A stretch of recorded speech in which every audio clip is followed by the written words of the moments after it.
The insistent chirp of my phone jolted me awake. It was still dark outside, that pre-dawn gloom that always felt heavy and oppressive. I fumbled for the phone, blinking away the remnants of sleep. A new voicemail. Weird, I never get voicemails, especially not this early. "Sarah, darling," the voice on the other end chirped. The voice was unmistakable, warm and loving, laced with the familiar lilt of my Grandma Rose. Except, Grandma Rose had been gone for almost a year now. My breath hitched in my throat. "Just wanted to call and say good morning, sweetheart. Remember to eat a good breakfast before school. And don't forget to wear your lucky socks for the math test." The message ended with a gentle chuckle, the sound sending a shiver down my spine. There had to be a logical explanation. A glitch in the system, a prank call, anything. I brushed it off, a knot of unease settling in my stomach nonetheless. The rest of the day was a blur of classes and forced cheer. But the voicemail gnawed at me. Grandma Rose wouldn't have called me sweetheart in years, not since I was a little kid. And the lucky socks thing? That was a childhood ritual we'd shared, long forgotten. That night, as I lay in bed, another voicemail notification popped up.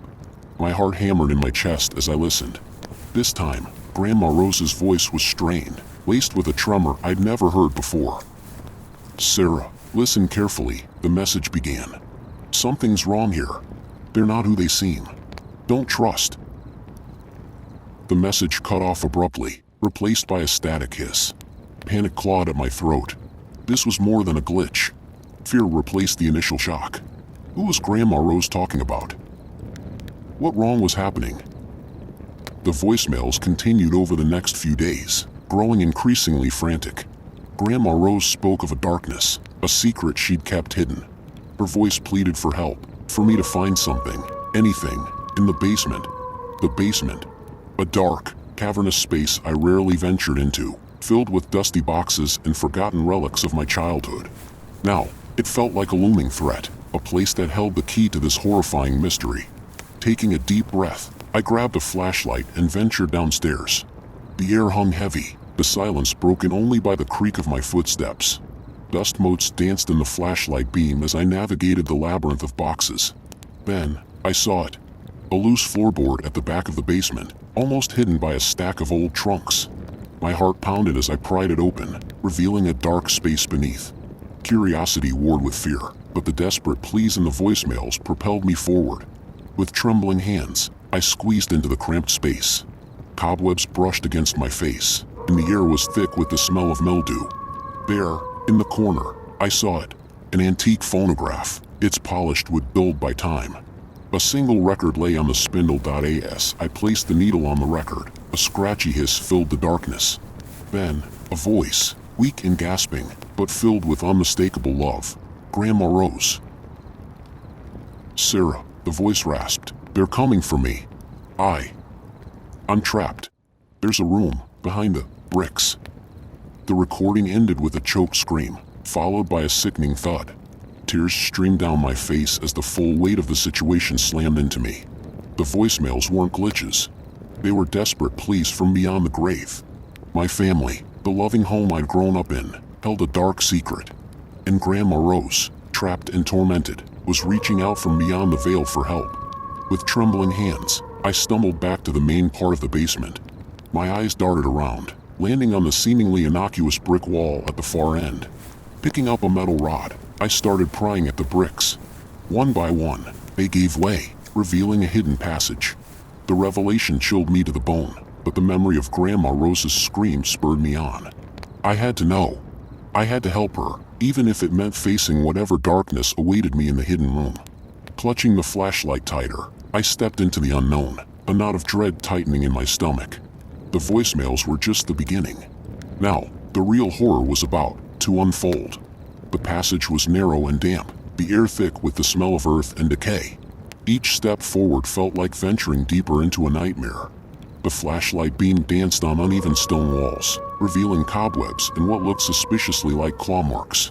The silence was broken only by the ragged rasp of my own breathing. After what felt like an eternity, the passage opened into a small, dusty room. Cobwebs draped the single dusty window, and a thick layer of grime covered everything. In the center of the room stood a rocking chair, swaying gently back and forth despite the lack of any breeze. My blood ran cold. This wasn't just any hidden room. This was a place of torment. A guttural growl echoed from the shadows, and I whipped the flashlight around, revealing nothing but empty space. The rocking chair creaked ominously, the sound sending shivers down my spine. Suddenly, a cold gust of wind extinguished my flashlight, plunging me into complete darkness. Panic surged through me, the oppressive silence broken only by the frantic pounding of my heart. I reached into my pocket for my phone, the faint light a beacon in the suffocating darkness. The screen illuminated a horrifying scene. A figure stood hunched over the rocking chair, its back to me. It was tall and gaunt, its skeletal frame barely concealed by tattered rags. As I watched, transfixed by terror, the figure slowly turned its head. The phone slipped from my grasp, clattering to the dusty floor.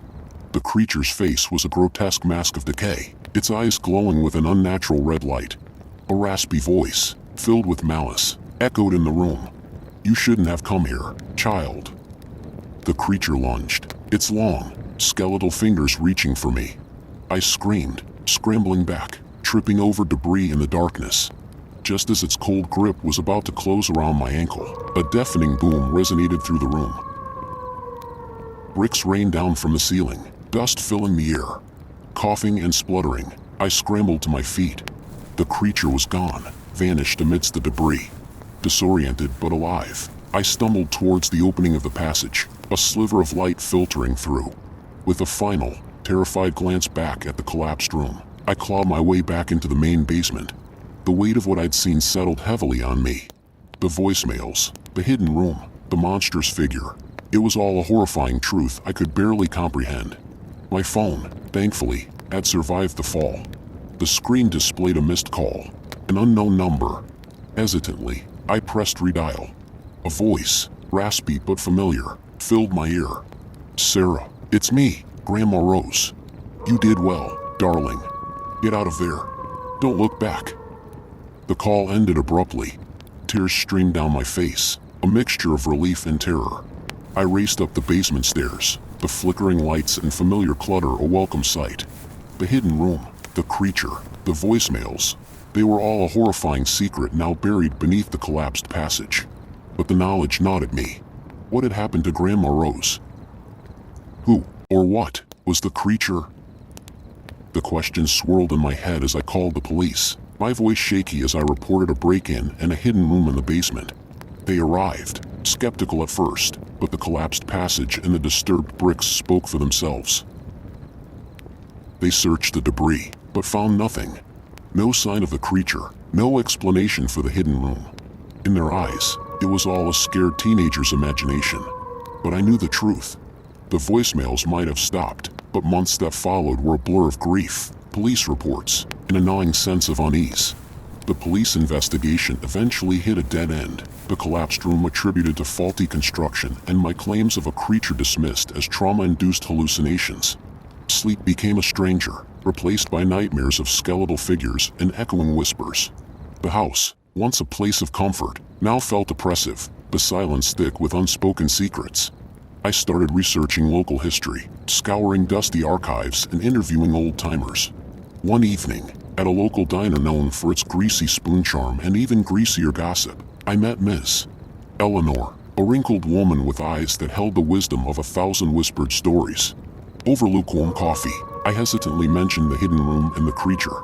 To my surprise, Miss Eleanor didn't scoff. Instead, a flicker of recognition crossed her face. She spoke in hushed tones about a dark legend whispered through generations, a tale of a malevolent entity they called the Wendigo. According to Ms. Eleanor, the Wendigo was a creature driven by insatiable hunger, capable of possessing the living and twisting them into monstrous reflections of itself. She spoke of a time, generations ago, when a harsh winter drove a group of settlers to desperate measures. One by one, they succumbed to the Wendigo's influence, turning on each other in a frenzy of cannibalism. The story sent chills down my spine. Could the creature in the hidden room be the Wendigo of local legend? And if so, what had happened to Grandma Rose? Miss Eleanor's eyes held a flicker of pity. "Sometimes, child," she rasped, The dead whisper secrets the living can't hear. But sometimes, the whispers bleed through, a warning from beyond the veil. Her words fueled a renewed determination within me. I wouldn't let Grandma Rose's sacrifice be in vain. Armed with the legend of the Wendigo and a newfound courage, I started researching ways to banish the creature, scouring dusty occult texts for rituals and protective measures. The research was a terrifying rabbit hole, filled with symbols I couldn't decipher and rituals bordering on insanity. But amidst the cryptic language, I found a glimmer of hope, a banishing ritual that required specific ingredients and a place of power. The place of power, according to the text, had to be connected to the creature's origin. With a heavy heart, I knew where I had to go, the collapsed passage in the basement. The thought of returning to that place of darkness filled me with dread, but the memory of Grandma Rose's terrified voice spurred me on. Gathering the necessary ingredients, sage, salt, and a ceremonial dagger, I ventured back into the basement.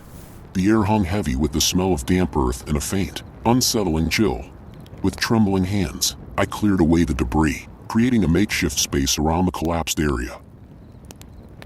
As I arranged the items for the ritual, a low growl echoed from the depths of the rubble. My heart hammered against my ribs, but I pressed on, chanting the words from the ancient text, my voice barely a whisper above the pounding in my ears.